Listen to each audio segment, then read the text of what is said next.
The US, UK and France are closing their embassies in Yemen due to the deteriorating security situation and political crisis in the country. The US and UK governments have withdrawn diplomatic staff from Sanaa and urged their citizens to leave. France's embassy in the capital has announced that it will close on Friday.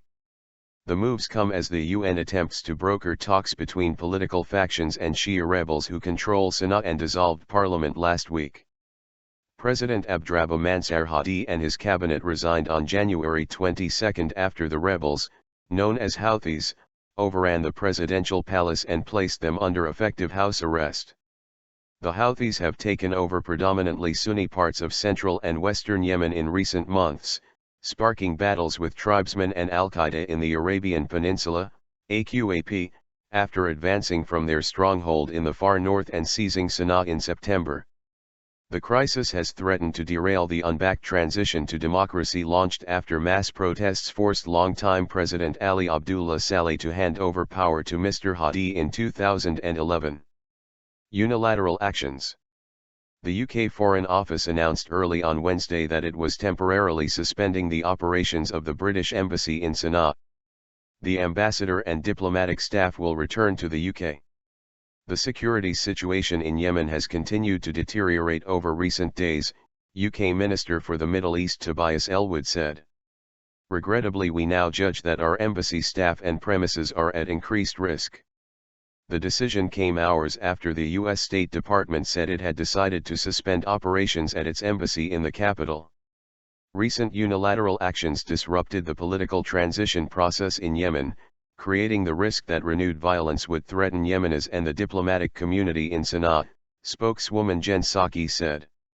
Ms. Psaki said the U.S. government reiterated the call of the UN Security Council for the immediate release of President Hadi, Prime Minister Khaled Baha and members of his cabinet. An inclusive political process cannot resume with members of the country's leadership under house arrest, she added. Partnership. But rebel leader Abdul Malik al-Houthi rejected Western fears about the security situation in Yemen in a televised address on Tuesday evening, insisting they were unfounded.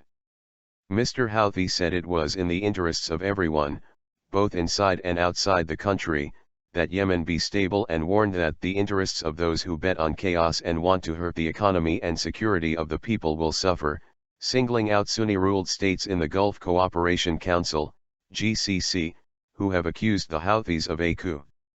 The UN's special envoy to Yemen, Jamal Benomar, organized talks between the Houthis and the main political factions last week, but they collapsed on Thursday. The following day, the Houthis announced that they would impose their own political solution to end the standoff. They declared that parliament would be dissolved and replaced by an interim assembly that would elect a 5-member presidential council to govern for a transitional period of up to 2 years. The unmediated talks resumed on Monday but quickly descended into arguments, with participants accusing the Houthis of threatening to use force to compel them to accept their plan.